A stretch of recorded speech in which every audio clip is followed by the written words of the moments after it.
कक्षा 9 के विद्यार्थियों को बहुपद के अंतर्गत अभ्यास 2.4 बताने जा रहा हूँ। इस अभ्यास में पहला प्रश्न है कि बताइए कि निम्नलिखित बहुपदों में किस बहुपद का गुणनखंड x+1 है। तो आपको 4 दे रखे हैं ऑप्शन, 4 में से कोई एक सही होगा। जैसे पहला ऑप्शन लिया हमने x² प्लस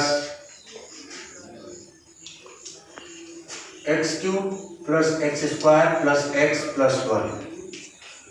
x प्लस इसका गुणनखंड है तो x+1 बराबर 0, x बराबर -1 होगा। -1 रखेंगे,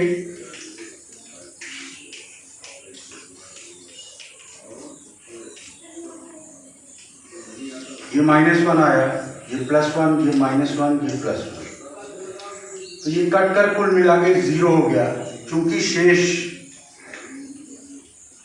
शून्य है अतः x+1 इसका गुणनखंड है। तो ये ऑप्शनल क्वेश्चन था, इसलिए इसका एक ही विकल्प सही होगा, पहला वाला विकल्प सही है। अब आइए दूसरे क्वेश्चन में लिखा है गुणनखंड प्रमेय लागू करके बताइए कि निम्नलिखित स्थितियों में से प्रत्येक स्थिति में gx px का गुणनखंड है या नहीं। तो हम पहला वाला ऑप्शन लेते हैं दूसरे क्वेश्चन का। उसमें लिखा है px बराबर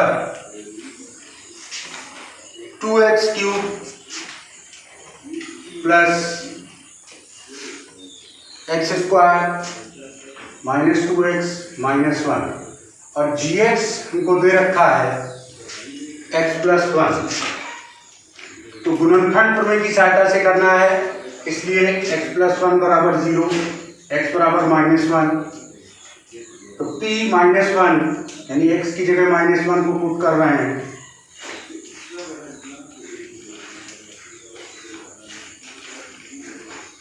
तो ये -2 होगा, प्लस का 1 होगा, +2 होगा, -1 होगा।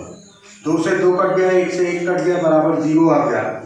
यानी कि p में 1 रखने पर इसका मान 0 है, अतः gx px का गुणनखंड है। फिर से एक बार समझ लें, जो हमको gx दिया है x+1 उसको हम बराबर 0 लेट करते हैं, x+1 बराबर 0। तो ये प्लस का 1 जब पक्षांतर होगा तो x बराबर -1 हो जाएगा।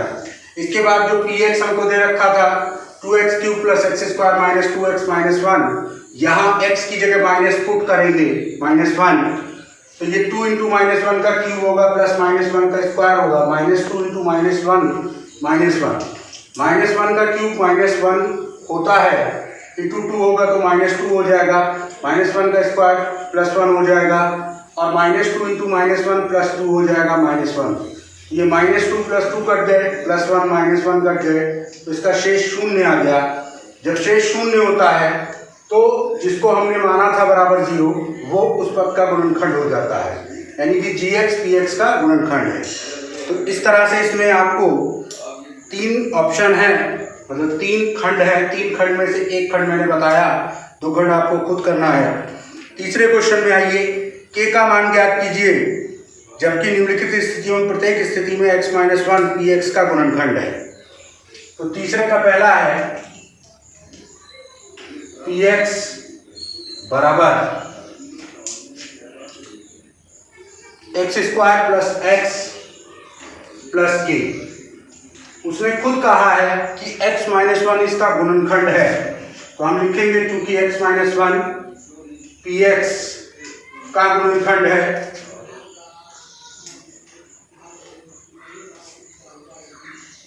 तब x-1 बराबर 0, x बराबर 1, तो p1 जो है वो 0 है, यहाँ 0 रखा, 1 का स्क्वायर प्लस 1 प्लस k, तो 1 का स्क्वायर 1 होगा, प्लस 1 प्लस k, तो 0 बराबर 2 प्लस k, यानी कि k बराबर -2।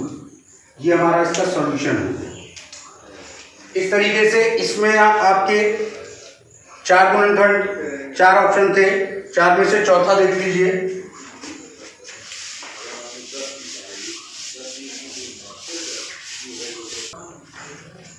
हमको दिया है kx² minus 3x plus k।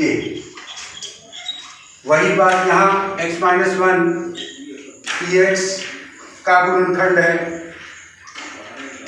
जब गुणनखंड है तो ये बराबर 0 होगा, x माइनस 1 बराबर 0, x बराबर 1, तो p1 बराबर 0 होगा। ये 0 बराबर k इंटू 1 का square minus 3 into 1 plus k, ये 0, ये k हुआ माइनस 3 प्लस k, ये 2k हो गए माइनस 3, 2k बराबर 3, k बराबर 3/2। इसके बाद अगला क्वेश्चन है, चौथे क्वेश्चन में गुणनखंड करना है, मध्यपद का गुणनखंड है। चौथे का पहला है, लिखा है आपका 12x² माइनस 7x प्लस 1। तो देखिए 12 एकम 12 होता है, 12 1 जा 12, 12 के फैक्टर ऐसे करने की 7 आए तो 4 3 जा 12 होता है।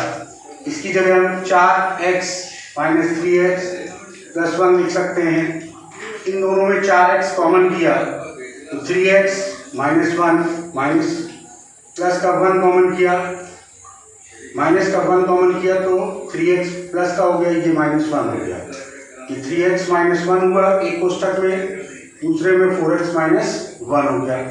दूसरा ऑप्शन है इसी का, लिखा है 2x² प्लस 7x प्लस 3, तो 3 दूना 6 होता है, 6 कम 6 होता है, तो ये 6x² plus 6x plus x plus 3, इन दोनों में 2x कॉमन किया, x प्लस 3 आया, प्लस का 1 common x plus 3, x plus 3 आ गया और ये 2x प्लस 1 आया। ये हमारा इसका फैक्टर होगा।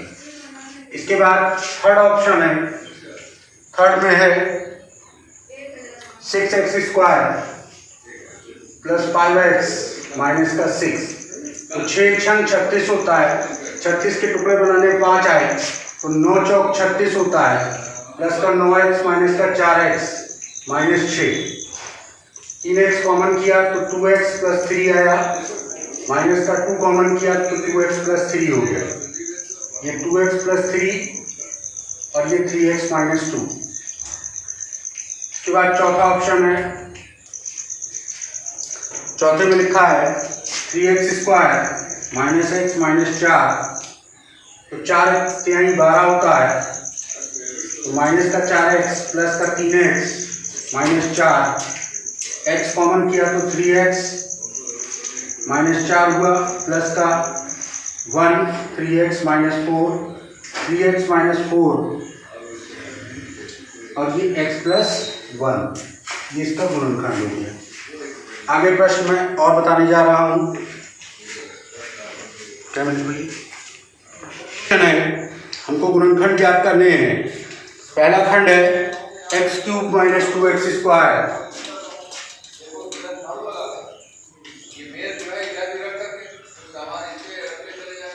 Minus x plus 2।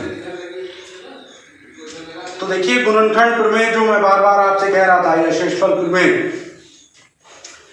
ये फैक्टर उसी की सहायता से रख सकते हैं, उसके अलावा कोई इसका तरीका नहीं है। इसमें हमको पहले ये मानना पड़ेगा कि कोई पद इसका गुणनखंड है, फिर उस वैल्यू को इसमें रखेंगे, रखने पर 0 आना चाहिए, अगर आता है तो गुणनखंड है, फिर जो गुणनखंड है उससे इसको भाग करेंगे तो इसके x² के रूप में फैक्टर आएंगे, क्योंकि क्यूब में है। अगर ये 4 घात होती तो फिर हमको 2 गुणनखंड मानने पड़ते पहले, उसके बाद फिर इसके फैक्टर करते। तो देखिए माना x माइनस 1 इसका गुणनखंड है। जब इसका गुणनखंड x माइनस 1 है ये हमने मान के चले हैं। तो x माइनस 1 बराबर 0, x बराबर 1 होगा। ये 1 का क्यूब माइनस 2 इंटू 1 का स्क्वायर माइनस 1 प्लस 2, तो ये 1 आया, माइनस 2 आया, माइनस 1 प्लस 2 आया, ये 2 2 कट दिया, 1 1 कट दिया, बराबर 0 हो गया। शेष शून्य आ गया, तो चूंकि शेष शून्य है अतः x माइनस 1 इसका गुणनखंड है। जब गुणनखंड है तो x माइनस 1 से इसको भाग करेंगे,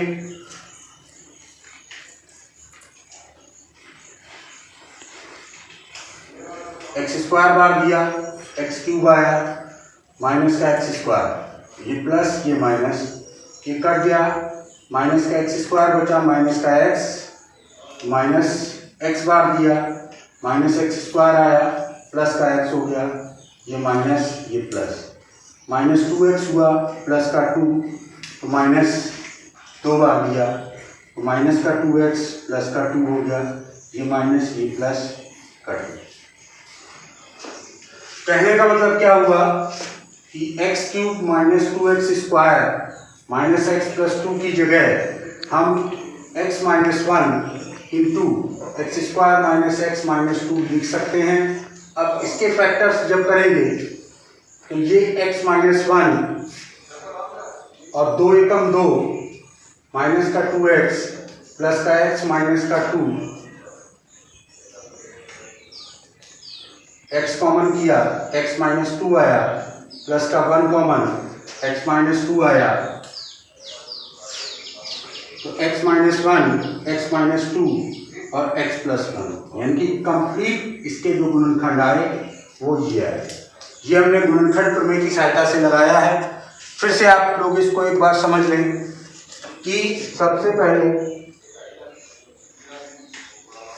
जो इक्वेशन है वो है आपकी x cube minus 2x square minus x plus 2। तो हमने पहले लेट किया कि x माइनस 1 इसका फैक्टर है, तो x माइनस 1 बराबर 0 हो गया, x इज इक्वल टू 1 हुआ, x की जगह 1 रखा, रखने पर इसका मान हल करने पर 0 आया, शेष शून्य है, यानी remainder is 0, then x minus 1 is the factor of this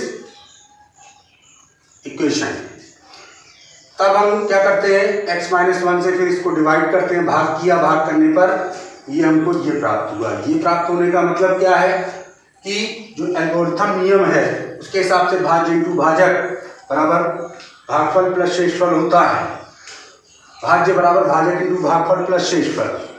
तो ये हमारा भाज्य था, ये भागफल है, भाजक है, ये भागफल और शेषफल शून्य है। इन दोनों की गुणा किया तो ये चीज़ ऐसे आई, इसके फैक्टर हुए तो 2 1 जा 2 हुआ, मिडिल टर्म से हो रहा है, तो 2 1 जा 2 होने पर इन दोनों में x कॉमन हुआ, x माइनस 2 आया, प्लस का 1 और x माइनस 2, x माइनस 2 को बाहर कॉमन कर दिया तो यहाँ x बचा और यहाँ प्लस 1, तो यानी इसके फैक्टर्स हो गए x माइनस 1, x प्लस 1 और x माइनस 2।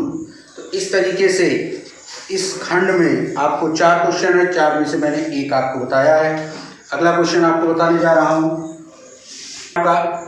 लिखा है यदि बहुपदों ax cube plus 3x square minus 13 तथा 2x cube minus 5x plus a को x माइनस 2 से विभाजित करने पर समान शेषफल प्राप्त होता है, तो a का मान ज्ञात कीजिए। तो ax क्यूब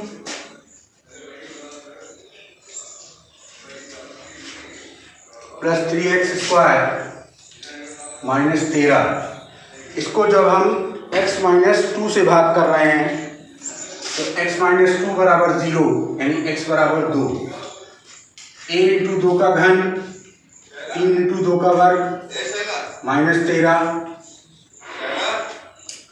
8 है 2 दूनी 4 3 12 माइनस 13, तो 8 माइनस 1, ये हमारा शेषफल है। फिर सेकेंड कंडीशन है 2x cube minus 5x plus a, x minus 2 बराबर 0, x बराबर 2, 2 इंटू 2 का घन 5 इंटू 2 प्लस a, तो ये 8 दूनी 16 माइनस 5 दूनी 10 प्लस ए, तो 6 प्लस ए आया। उसने ये कहा था कि ये शेषफल और ये शेषफल बराबर है, ए की वैल्यू निकालनी थी। प्रश्नानुसार 8a माइनस 1 बराबर 6 प्लस ए को इधर लाए, 8a माइनस ए 6 प्लस 1 7a बराबर 7, ए बराबर 7/7, 7 से 7 कटा, ए बराबर 1, यानी ए की वैल्यू आपकी 1 आ गई। इस तरीके से आपने ए की वैल्यू को फाइंड कर लिया। तो इस तरह से आपको ये अभ्यास 2.4 लगानी है। अगले वीडियो में हम आपको कुछ और प्रश्नों को हल करना बतलाएंगे, जिसके लिए कुछ सर्वसमीकाओं का उपयोग होगा। उन सर्वसमीकाओं की सहायता से हम इनको लगाएंगे और आप लोग इसी तरह से, जिस तरह से आपने प्रश्नों को हल कराया है, आप हल करें। यदि कोई परेशानी है तो आप इसके लिए संपर्क कर सकते हैं। वीडियो देखने के लिए धन्यवाद।